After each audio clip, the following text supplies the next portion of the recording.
ठीक है, I hope सबने ज्वाइन कर लिया होगा, जिसने नहीं किया थोड़ी देर में कर लेंगे। ठीक है, let's continue. So very good afternoon everyone. Ma'am note भी करना है। हाँ डेफिनेटली, अगर आप नोट करेंगे तो बेटर रहेगा। Okay ma'am, good afternoon. Very good good afternoon. Afternoon ma'am. हाँ good afternoon, good afternoon, very good afternoon. ठीक है, तो स्टार्ट करें। आवाज प्रॉपर्ली आ रही है? ऑडियो में कोई प्रॉब्लम तो नहीं है? No ma'am. Screen no clear? Ma'am. Okay no ma'am. ठीक है, स्क्रीन क्लियर है? Yes ma'am. मैम। ठीक है, तो यस कंटिन्यू मैम। करें। Yes ma'am. Yes ma'am.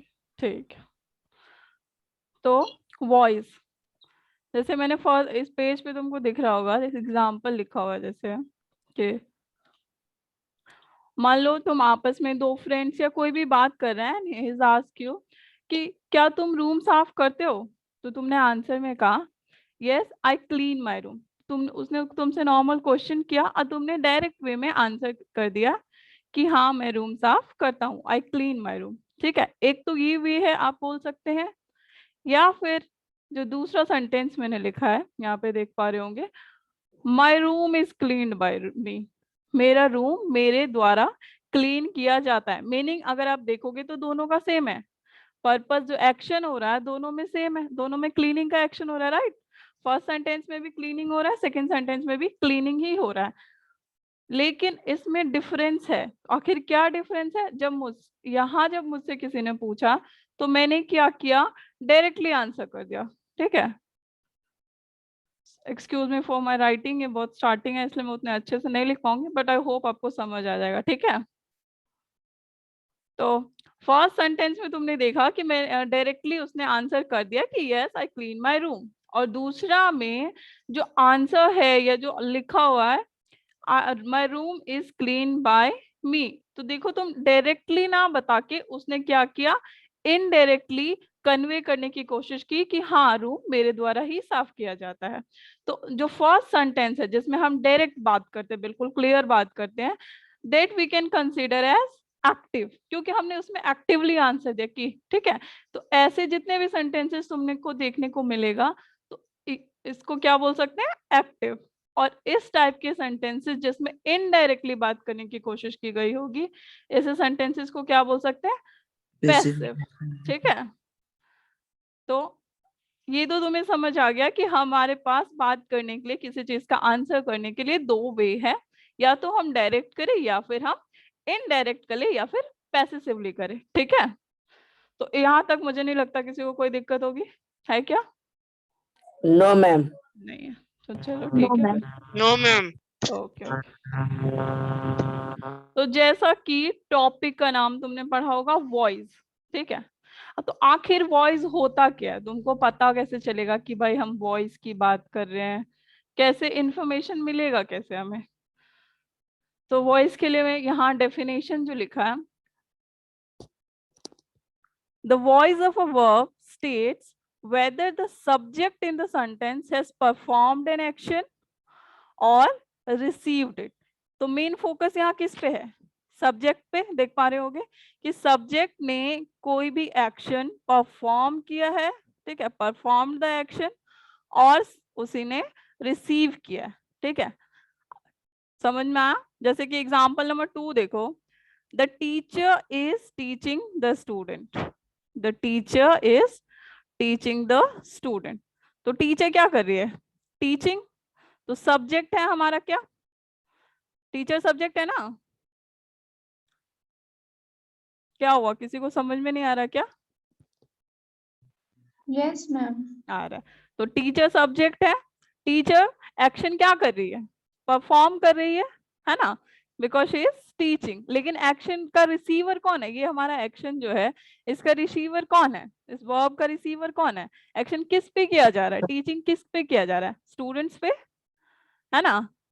ये जो ऑब्जेक्ट है हमारा, तो स्टूडेंट्स यहाँ पे रिसीवर है, ठीक है।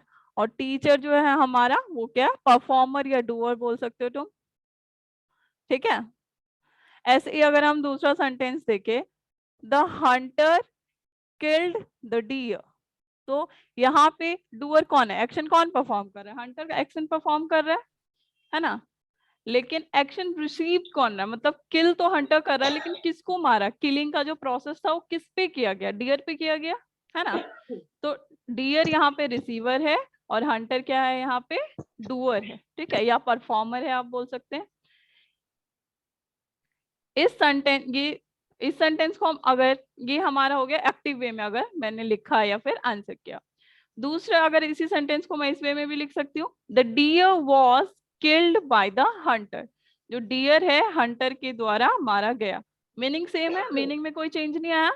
इस फर्स्ट, इसमें भी हम थर्ड सेंटेंस जो फर्स्ट नंबर में लिखा उसमें भी हम यही कह रहे हैं कि हंटर ने डियर को मार दिया, और सेकंड में भी यही है कि हंटर के द्वारा डियर मारा गया। लेकिन यहाँ अगर तुम देखोगे नेक्स्ट सेंटेंस में, the deer was killed by the hunter, तो यहाँ अब हमारा सब्जेक्ट क्या हो गया, हंटर हमारा सब्जेक्ट है कि द डियर सब्जेक्ट है, बताओ। द डियर, है ना, सब्जेक्ट हो हमारा द डियर हो गया। तो यहाँ जो ऑब्जेक्ट था हमारा द डियर, वो चेंज होके किस में कन्वर्ट हो गया, यहाँ पे द डियर सब्जेक्ट में चेंज हो गया, और हंटर जो है हमारा यहाँ पे ऑब्जेक्ट बन गया। तो क्या सेकेंड सेंटेंस में, इस सेंटेंस में सब्जेक्ट एक्शन परफॉर्म कर रहा है, बताओ। इसमें जो डियर है, इसमें जो डियर है, क्या डियर कोई एक्शन परफॉर्म कर रहा है, नो मैम। डियर एक्शन नहीं परफॉर्म कर रहा है ना। तो जहां पे हमारा सब्जेक्ट कोई एक्शन परफॉर्म नहीं करेगा, ऐसे सेंटेंसेस को हम पैसिव सेंटेंसेस बोल सकते हैं या पैसिव वर्ब बोल सकते हैं। बेसिकली सेंटेंस कोई पैसिव नहीं होता, उसका वर्ब का जो फॉर्म है वो पैसिव या एक्टिव होता है। हम किसी स्पेसिफिक सेंटेंस को नहीं बोल सकते कि हाँ ये सेंटेंस पैसिव वॉइस में या फिर एक्टिव वॉइस में।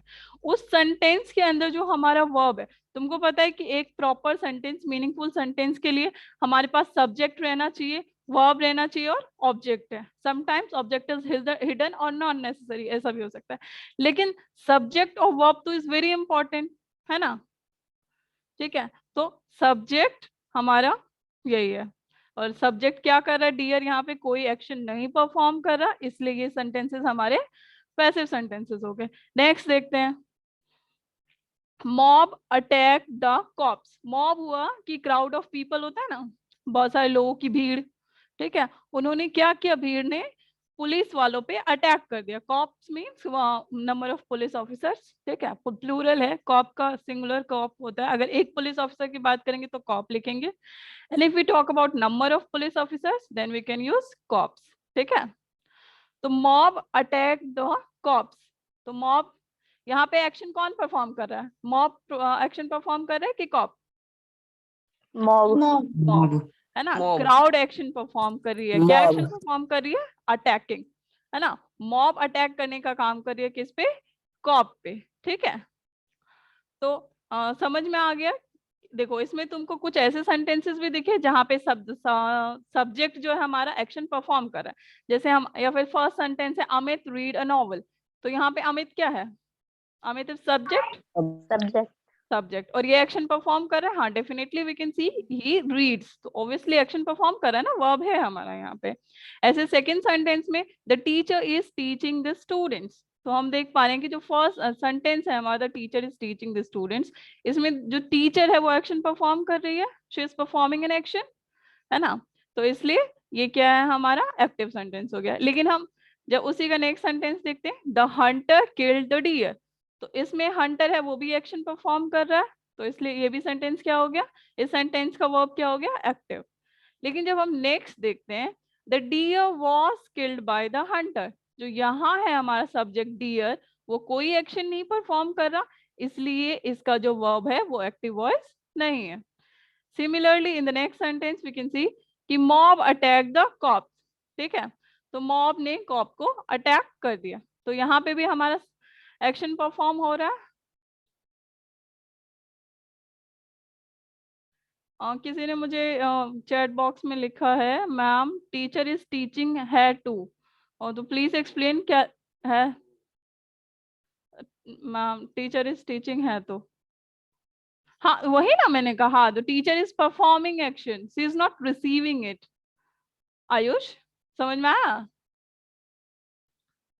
आयुष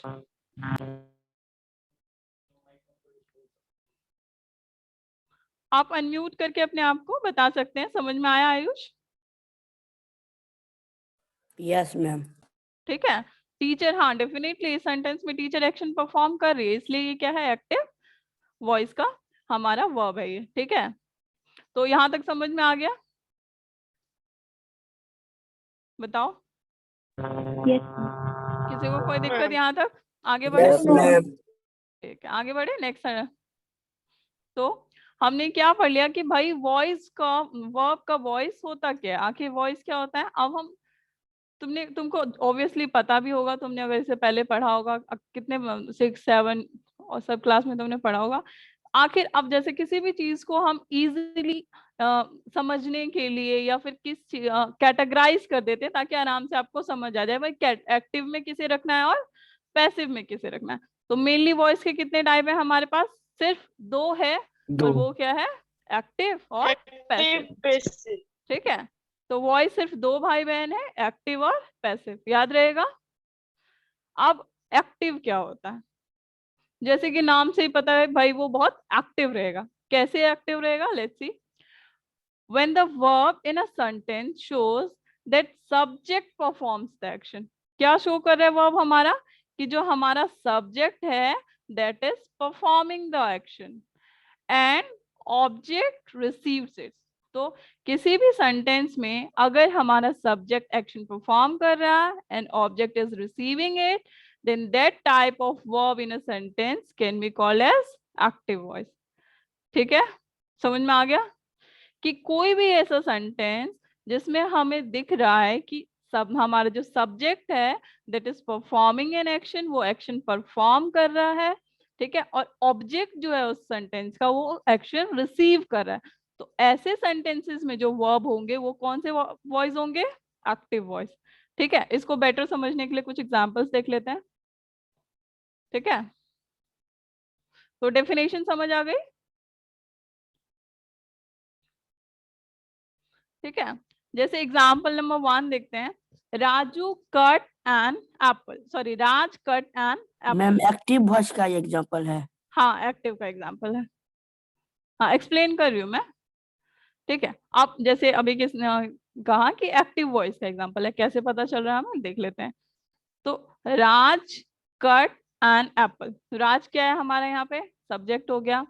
कट क्या हो गया हमारा? Action verb. और एप्पल क्या हो गया हमारा? An apple, object.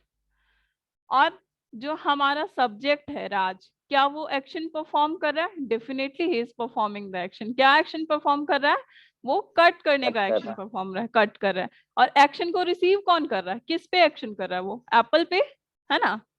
तो हमने क्या पढ़ा डेफिनेशन में कि ऐसे कोई भी सेंटेंस जिसमें सब्जेक्ट एक्शन परफॉर्म कर रहा है और ऑब्जेक्ट एक्शन रिसीव कर रहा है, ऐसे सेंटेंसेस का जो वर्ब होगा उसको क्या कहेंगे?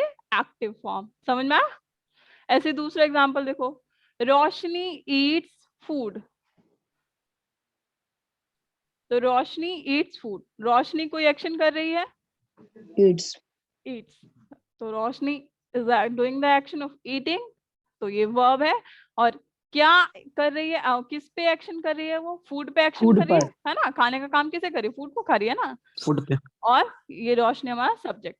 तो अब जब रोशनी एक्शन कर रही है, रोशनी सब्जेक्ट है हमारा और एक्शन कर रही है ऑब्जेक्ट पे, तो समझ में आ गया ऐसा सेंटेंस है जिसमें सब्जेक्ट एक्शन कर रहा है, ऑब्जेक्ट रिसीव कर रहा है, तो ये भी कौन सा एग्जांपल हो गया? एक्टिव वॉइस का। ठीक है, नेक्स्ट सेंटेंस देखो, आई हेल्प माई फ्रेंड, मैंने अपने फ्रेंड की मदद की। तो इसमें सब्जेक्ट क्या है? आई। वर्ब क्या है हमारा? हेल्प। हेल्प हमारा वर्ब है। और माय फ्रेंड क्या है? Object. ऑब्जेक्ट है। Very good. तो अब यहाँ पे क्या, यहाँ पे सब्जेक्ट एक्शन कर रहा है या ऑब्जेक्ट एक्शन कर रहा है? यहाँ पे Subject. हाँ, सब्जेक्ट ही एक्शन कर रहा है हमारा। हाँ बिल्कुल, क्योंकि कौन हेल्प कर रही है? हेल्प तो मैं कर रही हूँ ना। हाँ, मैं किसकी हेल्प कर रही हूँ? एक्शन मेरा रिसीव कौन कर रहा है? हेल्पिंग नेचर मेरा कौन रिसीव कर रहा है? मेरी फ्रेंड। तो इसलिए ये भी कौन सा सेंटेंस हो गया? ये जो हेल्प हो गया कौन सा वॉइस हो गया? ये हो गया एक्टिव वॉइस। ठीक है, ठीक है, नेक्स्ट देख लेते हैं। They play football, way football खेलते हैं, है ना। तो यहाँ दे क्या है? सब्जेक्ट। और प्ले क्या है हमारा? वर्ब, जैसे Verb. बताइए। और फुटबॉल क्या हुआ? Object. ऑब्जेक्ट। जी। तो दे प्ले फुटबॉल, तो वे फुटबॉल खेल रहे हैं। एक्शन कौन कर रहा है यहाँ पे? They are doing the action, है ना, दे। और क्या एक्शन कर रहे हैं? फुटबॉल खेलने का। किस पे एक्शन कर रहे हैं? फुटबॉल पे। और क्या है वो एक्शन हमारा? प्ले। प्ले। इसलिए ये भी कौन सा सेंटेंस हो जाएगा? एक्टिव, है ना। नेक्स्ट देखते हैं। शी लव्स हर पेरेंट्स, तो शी लव्स हर पेरेंट्स। तो यहाँ पे एक्शन क्या हो रहा है? लविंग का। और कौन एक्शन कर रहा है? शी। तो क्या ये सेंटेंस भी एक्टिव है? Yes miss. Yes, ma'am. यहीं पे अगर राज कट एन एप्पल के बदले an apple is cut by Raj लिखा होता, तो क्या ये एक्टिव सेंटेंस होता? No No, miss. ma'am. No, नहीं। ma'am. क्यों? क्योंकि एप्पल थोड़ी ना कोई एक्शन कर रहा है, एक्शन तो हमारा राज कर रहा है। समझ में आ गया ये? Yes miss. ठीक है, Yes, नेक्स्ट ma'am. आगे बढ़ो। ठीक। तो एक्टिव का डेफिनेशन पढ़ लिया हमने, एक्टिव के कुछ एग्जांपल्स देख लिए ताकि आपको समझ में आ जाए, कंफ्यूजन ना रहे। अब किसकी बारी आती है एक्टिव के बाद? मैंने कहा इसका दूसरा भाई भी है, कौन है? पैसिव। तो देखो पैसिव क्या होता है? When the verb in a sentence shows subject is not the doer of action। हमने एक्टिव में क्या पढ़ा था? Subject is doer of action, लेकिन यहाँ क्या है? Not the doer, कि डूअर नहीं होना चाहिए, वो एक्शन नहीं परफॉर्म करना चाहिए। सब्जेक्ट हमारा कोई एक्शन ना परफॉर्म करे। तो जब सब्जेक्ट कोई एक्शन नहीं परफॉर्म कर रहा, तो ऐसे सेंटेंसेस को क्या बोल सकते हैं? ऐसे सेंटेंसेस में वर्ब होगा, उसको क्या बोलेंगे? पैसिव। ठीक है, वॉइस। एग्जाम्पल के लिए देख लेते हैं। जैसे वही एग्जाम्पल्स हैं जो मैंने एक्टिव में लिए, उसी का बस फॉर्म चेंज किया है मैंने, ताकि समझने में इजी रहे आपको।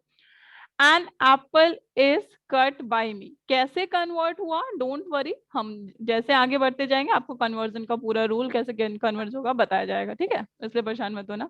बस देखो कि पहले समझो कि एक्टिव क्या है, पैसिव क्या है, समझ आ जाएगा। देन विल ऑब्वियसली लर्न कि भाई कैसे हो रहा है, क्योंकि वो भी तो सीखना पड़ेगा ना। तो क्या लिखा मैंने? फर्स्ट एग्जाम्पल है मेरा, an apple is cut by me. यहाँ पे सब्जेक्ट क्या है? क्या मी सब्जेक्ट है? Yes miss. No, क्या- ma'am. कौन बोला ये मी सब्जेक्ट है? नाम बताओ, बताओ बताओ। वो आपका थर्ड फॉर्म, आयुष। हाँ, जब चेंज करते हैं हम एक्टिव से पैसिव में, तो वो आपका थर्ड फॉर्म यूज होता है। हाँ, मैं इसके बाद बस वही बताऊंगी, ठीक है। नहीं भाई, जिसने भी कहा मी है, बता नहीं रहा, वो मी नहीं है सब्जेक्ट। सब्जेक्ट तो एन एप्पल है ना यहाँ पे। सब्जेक्ट क्या है यहाँ पे? An apple. कट है वर्ब हमारा। और मी क्या है यहाँ पे? ऑब्जेक्ट है मी। Object. ऑब्जेक्ट है। तो क्या एप्पल कोई एक्शन परफॉर्म कर रहा है? No, Apple ma'am. को नहीं, एक्शन तो अभी भी मैं ही परफॉर्म कर रही हूँ। तो क्योंकि एप्पल कोई एक्शन परफॉर्म नहीं कर रहा, इसलिए कौन सा सेंटेंस हो जाएगा? तो कट कौन सा हो जाएगा? Active voice. कौन सा वर्ब हो गया? Active voice. समझ में आया?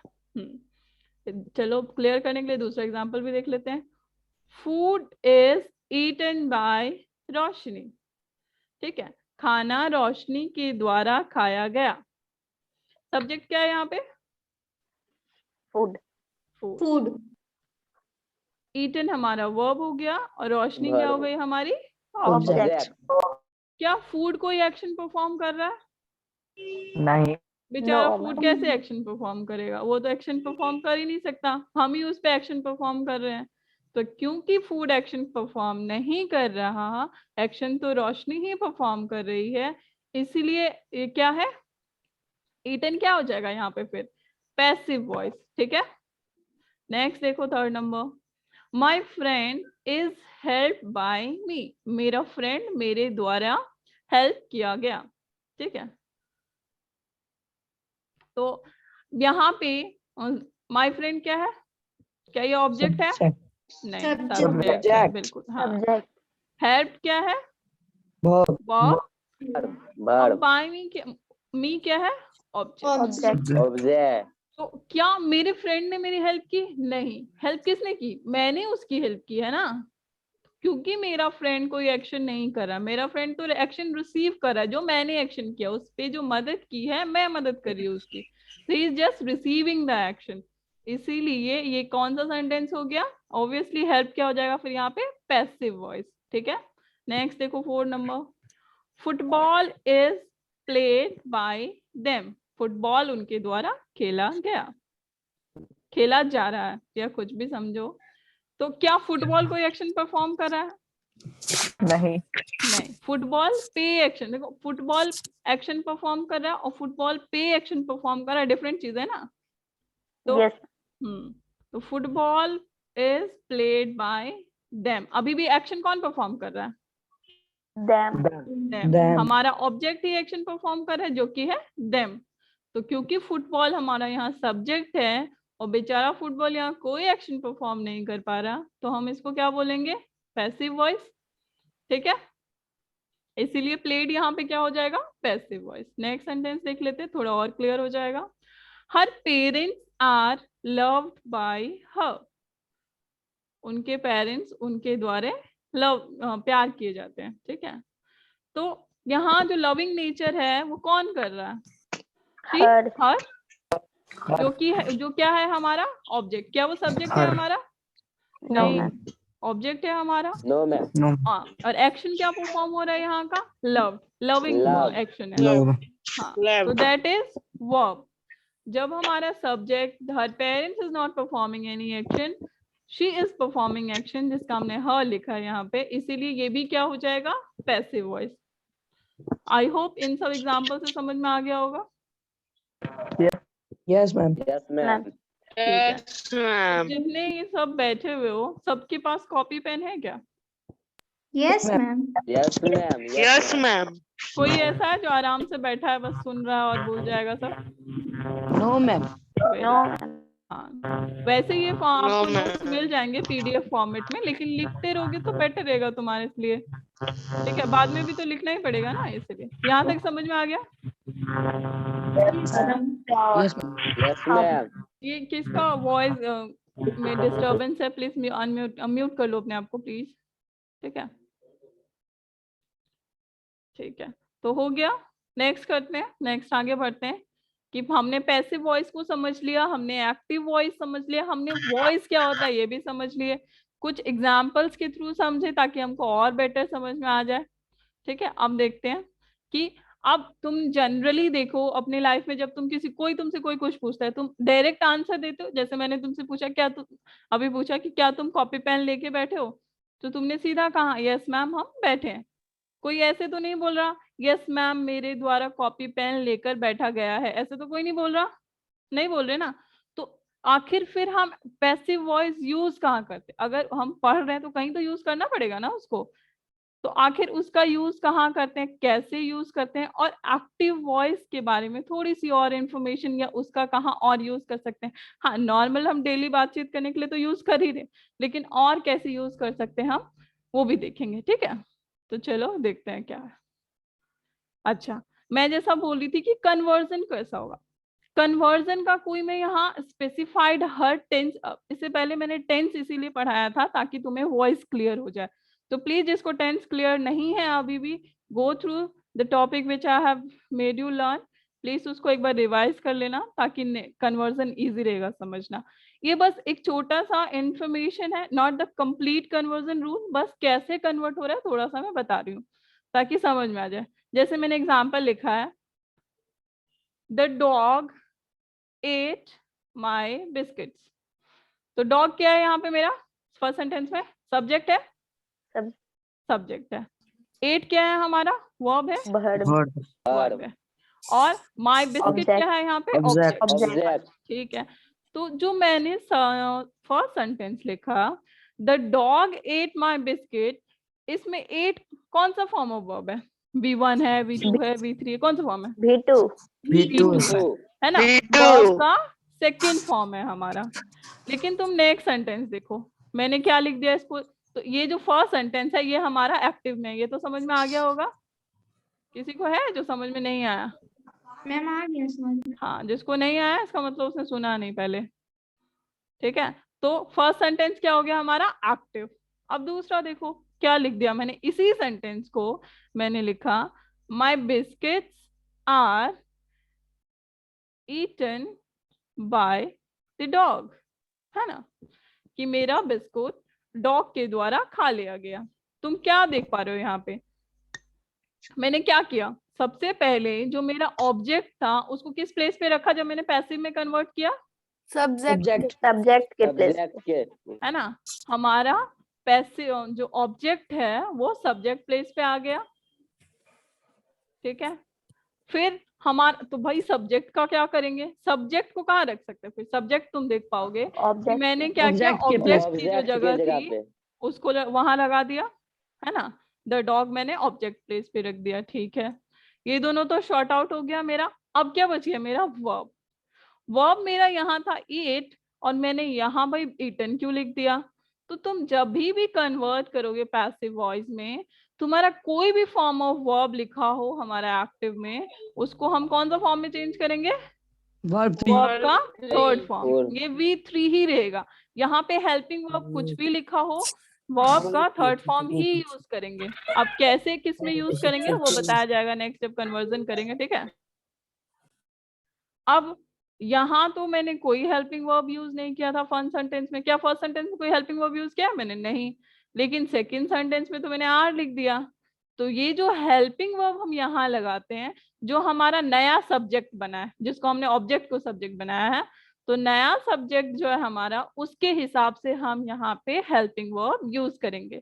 अगर यहाँ सिर्फ बिस्किट होता तो हम इज लगाते, यहाँ क्योंकि बिस्किट्स है तो इसलिए हमने क्या लगाया, आर हेल्पिंग वर्ब लगा। ठीक है, तो बेसिक एक छोटा सा कन्वर्जन आया कि हमने क्या किया, ऑब्जेक्ट को सब्जेक्ट की जगह पे रख दिया, सब्जेक्ट को ऑब्जेक्ट की जगह पे रख दिया। वर्ब का भी यहाँ पे V2 था, लेकिन हमने किस फॉर्म में चेंज किया, वर्ब का थर्ड फॉर्म यूज कर लिया, हेल्पिंग वर्ब यूज किया उससे पहले।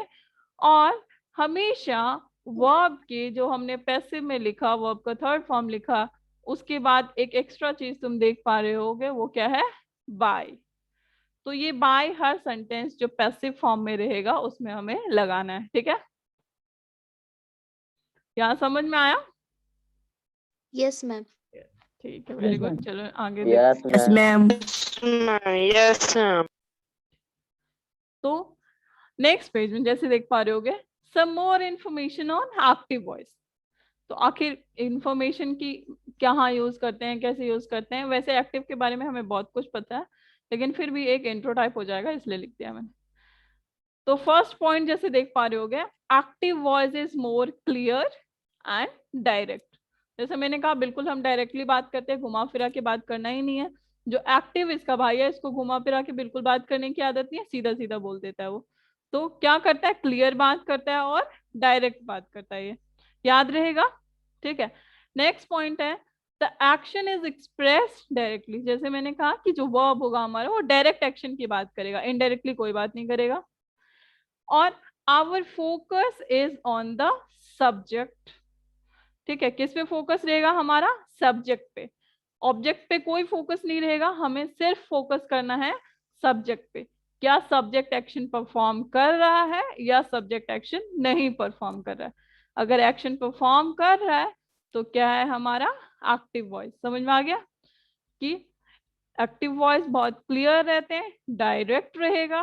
ठीक है, हमारे एक्शन जो भी परफॉर्म होगा वो बिल्कुल डायरेक्टली परफॉर्म्ड होंगे, और हमारा मेन फोकस जो रहेगा वो कौन रहेगा, फोकस पॉइंट हमारा सब्जेक्ट। ठीक है, चलो तो ये तो समझ आ गया, आगे बढ़े, समझ आ गया। Yes, ma'am. ठीक है, आप पैसिव वॉइस कहाँ यूज करते हैं, एक्टिव का तो हमें बहुत पता था। आखिर आप पैसिव, जैसे तुम्हें पता है एक्टिव तो हम डेली लाइफ में भी यूज करते हैं, नॉर्मली किसी से बात करना हो, लेटर लिखना हो तो यूज करते हैं, लेकिन पैसिव कहाँ यूज करते हैं। देखो, फर्स्ट पॉइंट स्टेट्स है we use passive voice when we don't know who has done the action। Passive voice हम, जैसे मैंने बोला कि किसी भी सेंटेंस को कंप्लीट और मीनिंगफुल देने के लिए हमें सब्जेक्ट बहुत जरूरी है, ऑब्जेक्ट बहुत जरूरी है, सॉरी वर्ब बहुत जरूरी है, और ऑब्जेक्ट भी चाहिए। लेकिन अगर ऑब्जेक्ट हिडन है या ऑब्जेक्ट नहीं है तो कोई खास फर्क नहीं पड़ता सेंटेंस में। बहुत सारे ऐसे सेंटेंसेस है जहां पे तुम्हें ऑब्जेक्ट की जरूरत नहीं महसूस होगी। जैसे एग्जांपल्स नीचे ही लिखा हुआ, जैसे क्या लिखा मैंने कि my purse was stolen at the fair, जो मेला था उसमें मेरा पर्स चोरी हो गया। तो अब यहाँ मेरा मेन मोटिव फोकस क्या हो रहा है कि मेरा पर्स चोरी हो गया। मैं इस अब किसने चोरी किया ये तो मुझे कोई इन्फॉर्मेशन नहीं, कैसा दिखता था, कहाँ से आया, कोई इन्फॉर्मेशन नहीं है मुझे उसके बारे में।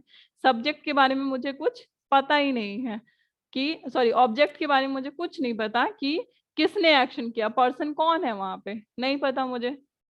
ठीक है, तो जब हमें किसी सेंटेंस में नहीं पता होता किसने एक्शन किया, who has done the action, तो उसको भी हम क्या बोल सकते हैं, वहां वो सेंटेंसेस भी कौन से टाइप ऑफ सेंटेंसेस में आ सकते हैं, पैसिव वॉइस में।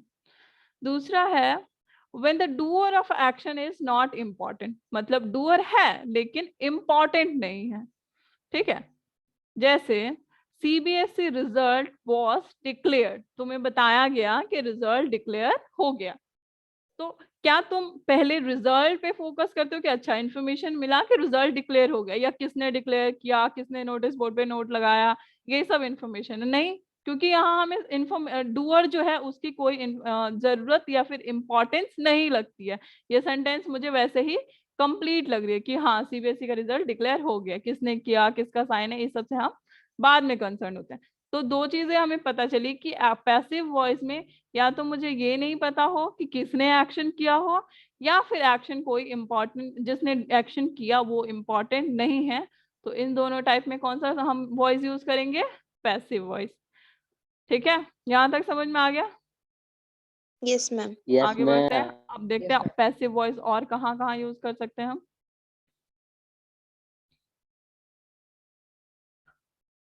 वी यूज पैसिव वॉइस किस चीज के लिए, फॉर राइटिंग साइंटिफिक रिपोर्ट। कोई साइंटिफिक रिपोर्ट लिखना हो तो भी हम पैसिव वॉइस यूज करते हैं। कोई हेडलाइन लिखना हो किसी भी चीज, जैसे तुम कोई रिपोर्ट लिख रहे हो या फिर कोई नोटिस लिख रहे हो, ठीक है, तो उसके लिए भी हम क्या यूज करेंगे, पैसिव वॉइस। कोई एडवर्टीजमेंट्स लिखना होता है, कोई प्रचार करने के लिए कुछ लिखना होता है, तो भी जनरली तुम देख पाओगे कि हमारा पैसिव वॉइस ही यूज हुआ है। ठीक है, या फिर कोई फॉर्मल नोटिस देना हो, जैसे कि आप सभी अपनी फीस सबमिट कर दीजिए, या फिर सभी बच्चे विंटर यूनिफॉर्म पहन के आएंगे, जो फॉर्मल नोटिस देना हो हमें। ठीक है, तो ऐसे सेंटेंसेस में भी हम ऐसे यूसेज के लिए भी हम कौन सा वॉइस यूज करेंगे, पैसिव। कोई अनाउंसमेंट्स करना हो मुझे, ठीक है, उसके लिए भी हम पैसिव ही यूज करेंगे। साथ में अगर कोई न्यूज़पेपर में रिपोर्ट लिखना हो, जनरली तो न्यूज़पेपर में अगर कोई रिपोर्ट देखोगे वो पैसिव फॉर्म में ही लिखा हुआ होता है, एक बार देखना तो बेटर समझ में आ जाएगा। ठीक है, तो पता चल गया हमें पैसिव कहाँ कहाँ। अब जैसे साइंटिफिक रिपोर्ट का एग्जांपल और हेडलाइन का एग्जांपल दे देती हूँ मैं। जैसे the crystals are heated in a test tube, passive form है। Car prices hiked, price of car is hiked ऐसे बोल सकते हैं हम, है ना। लेकिन ये क्योंकि हेडलाइन लिखा है हमने, तो क्या लिखेंगे, जनरली तुमने देखा होगा लिखा होगा कार प्राइसेस हाइक्ड। अच्छा ये गलत लिखा, ये PRIZES लिखा है, मैंने PE कर दिया, चेंज कर लेना। ठीक है, ऐसे ही देखो कोई अनाउंसमेंट है अगर, सॉरी एडवर्टीजमेंट अगर करना हो, जैसे कहीं तुमने लिखा होगा 10,000 cash prize for the winner. ठीक है, तो 10,000 cash prize for the winner, ये भी पैसिव फॉर्म है। नेक्स्ट एग्जाम्पल देखो, students are requested to submit their application form. क्या है ये, फॉर्मल नोटिस है कि स्टूडेंट्स को रिक्वेस्ट किया जा रहा है यहाँ पे कि अपना एप्लीकेशन फॉर्म सबमिट कर दीजिए। ठीक है, फॉर्मल नोटिस के लिए यू आर रिक्वेस्टेड, मैम वो कार प्राइस है। हाँ PRIZES, कार का प्राइस, का इसका रेट। ठीक है, तो students are requested to submit their application form, पता चल गया फॉर्मल नोटिस है हमारा ये। You are requested to inform to the teacher before leaving, ये 2 बार जो 2 लिखा हुआ है ना सी नंबर के नेक्स्ट वाले सेंटेंसेस में, वो एक के बाद 2 है, ऐसे है ये, मैं पढ़ देती हूँ।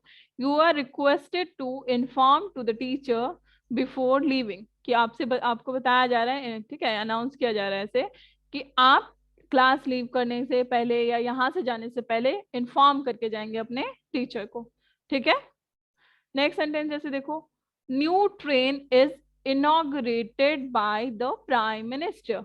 नया ट्रेन किसके द्वारा इनॉग्रेट किया गया है? हमारे प्राइम मिनिस्टर के द्वारा। तो देखो कि ये न्यूज़पेपर राइटिंग के लिए भी मैंने कहा ma'am newspaper you are requested to के बाद क्या है? वो काटा हुआ है, इन्फॉर्म है। You are requested to inform the teacher before leaving.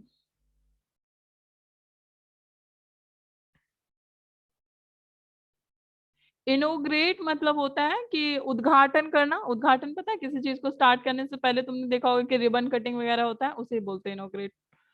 ठीक है आयुष, समझ में आ गया इनोग्रेट क्या होता है? ओके, तो new train is inaugurated by the prime minister. हमारा नया ट्रेन स्टार्ट होने वाला है, उसे इनोग्रेशन किसने किया? हमारे प्राइम मिनिस्टर ने। ठीक है, समझ में आ गया?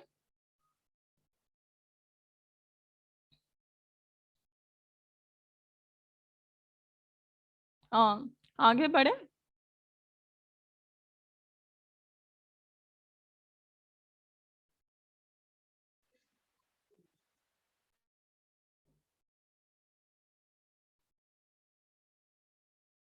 समझ में आ गया यहाँ तक?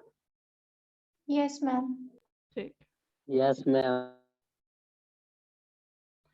तो अब नेक्स्ट क्लास में कन्वर्जन करेंगे। ठीक है, उससे पहले अजय कुछ वर्ड मुझे याद आया।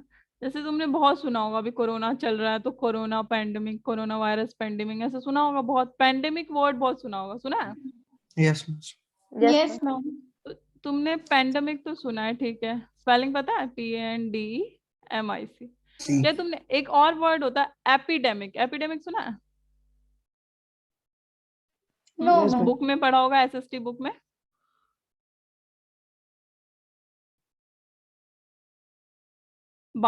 इकोनॉमिक्स में जनरली लिखा रहता है, या फिर ज्योग्राफी के कुछ पार्ट में होंगे। नहीं सुना किसी ने? ठीक है, कोई नहीं सुना तो आज सुन लो।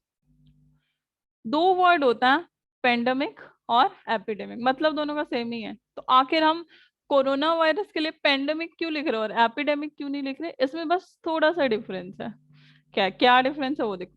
अगर कोई भी बीमारी, कोई वायरल डिसीज, कुछ भी कोई स्पेसिफिक एरिया में, किसी लोकेलिटी में, किसी स्पेसिफिक कंट्री में, या किसी स्पेसिफिक कॉन्टिनेंट में अगर आ रहा है, तो वहां पे क्या वर्ड यूज करेंगे हम? एपिडेमिक। क्या यूज करेंगे? एपिडेमिक। Epidemic. इसको ना एपिडेमिक लिख लेना, हो सकता है ये यहाँ लिखा हो, ज्यादा बेटर नहीं समझ में आ रहा। EPIDEMIC, एपिडेमिक की स्पेलिंग है। ठीक है,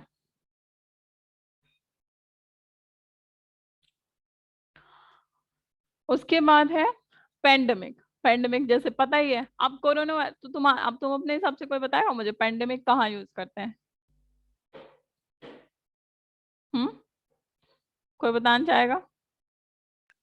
इस डिजीज के लिए डिसीज तो ये भी मैंने बोला ना, कोई वायरल डिसीज कुछ भी हो, एपिडेमिक भी वहां यूज कर सकते हैं। महामारी होता है एक्चुअली दोनों का मतलब, पेंडेमिक मतलब भी महामारी होता है, एपिडेमिक मतलब भी महामारी ही होता है। मैंने क्या कहा, एपिडेमिक कहाँ यूज करेंगे हम? जहां अगर कोई बीमारी, कोई डिसीज, कोई वायरल डिसीज, कोई इन्फेक्शन किसी स्पेसिफिक, कोई फिक्स किसी लोकेलिटी में, किसी स्पेसिफिक टाइप के पर्सन को, किसी कॉन्टिनेंट में, किसी कंट्री में हो, तब हम एपिडेमिक यूज करेंगे। लेकिन कोरोना कहाँ कहाँ हो गया? कोरोना पूरे वर्ल्ड में है Yes, ना? ma'am. चाहे Yes, वो ma'am. किसी भी Yes, कॉन्टिनेंट ma'am. की बात Yes, करें, हम ma'am. पूरे किसी भी कॉन्टिनेंट में है। और किसी भी कम्युनिटी के लोग को ऐसा तो नहीं है कि हाँ, या किसी भी लोकेलिटी ऐसा तो नहीं है कि हम इस एरिया में रहते हैं तो हमारे यहाँ कोरोना नहीं है, तुम वहां रहते हो तो तुम्हारे वहां कोरोना है, ऐसा तो नहीं है। नहीं है ना कुछ? No, ma'am. No, नहीं। no, तो ma'am. ये ऑल ओवर द वर्ल्ड, इसमें इसे भेदभाव करने की कोई आदत नहीं है भाई, ये सबको होगा। ठीक है, ये कहीं भी हो सकता है, पूरे वर्ल्ड में कहीं भी, ठीक है। तो वो ऐसा जो है जो जिसके लिए कोई लिमिटेशन सेट नहीं है, वो किसी टाइप के, किसी भी कम्युनिटी, किसी भी वर्ल्ड, किसी भी कॉन्टिनेंट, कोई स्पेसिफाइड नहीं है, फिक्स नहीं है, तो वहां पे हम क्या यूज करेंगे, हम पेंडेमिक। और जहाँ फिक्स है वहां एपिडेमिक। समझ में आ गया डिफरेंस? किसी ने मुझे किसका है, epidemic if a large number of people or animals suffering from the same disease at a same time। देखो, सेम टाइम तो है, ठीक है, लेकिन सेम टाइम के साथ साथ same place, same community, same country, same continent, ये भी हो सकता है। सेम टाइम की जरूरत नहीं है, क्यों कोरोना एक साथ दो लोगों को नहीं हो सकता क्या? बताओ, हो सकता है ना। मैं यहाँ हूँ, मान लो यहाँ मेरे लोकेलिटी में किसी को हुआ, हो सकता है तुम जहाँ रहते हो वहां भी किसी को हो जाए, या मेरे बगल में किसी को, तो क्या एक साथ? ऐसा तो नहीं है कि 12:02 पे मुझे हुआ है तो 12:02 पे किसी और को नहीं होगा, बिल्कुल हो सकता है, तभी तो इतने केसेस है ना। तो टाइम मैटर नहीं करता यहाँ पे, मैटर करता है कि specified location, locality, area, country, ये सब, ठीक है। ये कौन है बोल रहा है? शुभ शुभ बोलिए। अरे चिंता मत करो, तुमको मत होगा। आयुष, ठीक है, शुभ शुभ बोलते हैं बिल्कुल, ठीक है। तो पेंडेमिक और एपिडेमिक में डिफरेंस समझ में आया? हाँ, Yes, ma'am. Yes, सब ma'am. Yes, ma'am. Yes, ma'am. अच्छा। देन की स्पेलिंग क्या होती है?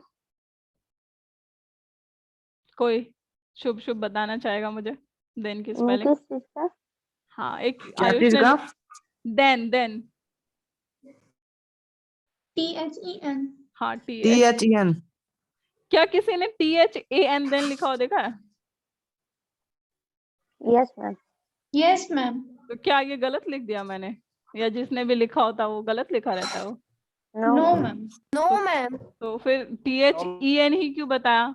THAN भी तो बता सकते थे ना। तो अगर दोनों सही है तो क्या दोनों को हम जब मर्जी मेरा THEN लिख लूं, जब मर्जी THAN लिख लूं, ऐसा कुछ है? No, ma'am. कोई अंतर होगा? है ना? क्या कुछ डिफरेंस तो होगा, कोई बोल रहा था ना। हाँ Yes, मैम ma'am. दोनों का मीनिंग अलग होता है। हाँ, क्यों, कुछ किसी को पता है क्या अलग होता है? कुछ आइडिया यस मैम। बताओ। मैम THAN का मतलब होता है से।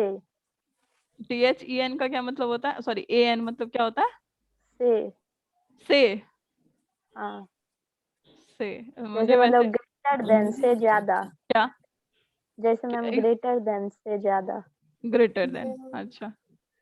और लेस देन देन भी हो मतलब सकता है, हाँ यस मैम, लेस देन भी हो सकता है, सही बात है। मतलब जैसे से मोर कम। देन भी हो सकता है। Yes ma'am.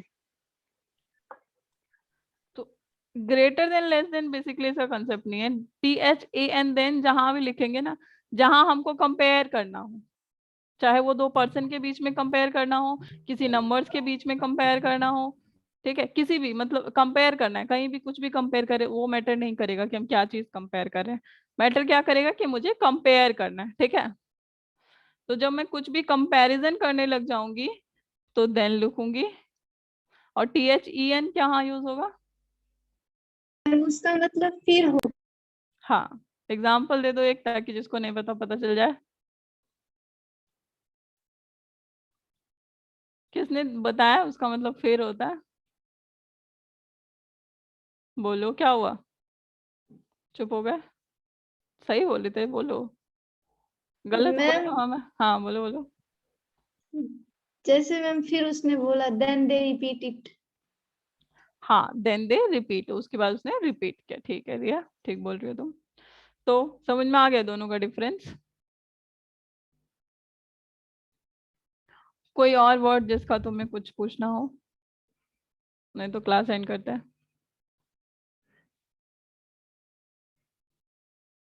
वॉइस का जहां तक बताया समझ में आ गया? Yes, ma'am. कोई yes doubt? Ma'am. Yes no ma'am.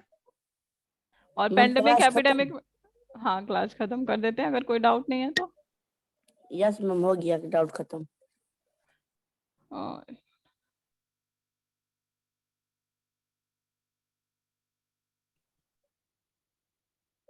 ठीक है, जो लिखना चाह रहा था आयुष, मतलब समझ गई मैं तुम्हारा, लेकिन इसमें ग्रामेटिकल मिस्टेक है। कोई बात नहीं, ऐसे ट्राई करेंगे तो अच्छे से लिखना भी सीख ही जाएंगे एक दिन। Bye you ma'am. Need to try. हाँ ठीक है, बाय। तो कोई डाउट नहीं है, ठीक है। नेक्स्ट क्लास में क्या करना है, हम कन्वर्जन, बेसिकली कैसे कन्वर्ट करेंगे एक्टिव से पैसिव में, कौन से टेंस में क्या यूज करेंगे, वो जरूरी है। तो इसके लिए तुम्हारा होमवर्क क्या रहेगा आज का, कि सब जितने मैंने टेंस पढ़ाए हैं, कम से कम तुम्हें टेंस आइडेंटिफाई करना आना चाहिए। जब तक पता चलेगा कि नहीं कि कौन सा टेंस हम यूज कर रहे हैं, तो कन्वर्ट कैसे करोगे, रूल नहीं लगा पाएंगे हम, नहीं यूज होगा। तो कन्वर्जन सीख लेना, उसके बाद सॉरी तुम्हें पता होना चाहिए, उसके बाद अपने आप तुमको कन्वर्ट करना आ जाएगा, ठीक है। तो that's all, thank you very much. कुछ अगर डाउट इन केस रहता है, अगर आप दोबारा रीड करते हैं तो please let me know in the next class. ठीक है, होप सब ठीक है। रखें, आप डिस्कनेक्ट करते हैं, ठीक है, बाय। Ma'am homework. होमवर्क यही है कि आप जितना पढ़ाया गया है नोट्स भेज दिया जाएगा। अगर आपने लिखा है तो बहुत ही अच्छी बात मैम है। हम लिख लिए हैं मैम, हाँ। जहाँ तक पता है। ठीक है, गुड। मैम तो हाँ बोलो। पीडीएफ कब तक अपलोड हो जाएगा? कोशिश करेंगे आज अपलोड कर देने का, मिल जाएगा आपको नेक्स्ट क्लास से मैम पहले। कुछ छूट गया था। हाँ कोई दिक्कत नहीं है, डोंट वरी, नेक्स्ट क्लास से पहले अपलोड कर दिया जाएगा, डोंट वरी, ठीक है। Okay ma'am. यस ठीक है, बाय मैम। हाँ bye. Bye ma'am. Bye ma'am. Bye ma'am. ठीक ठीक। बकरी। आदर हम तो सर। हाँ।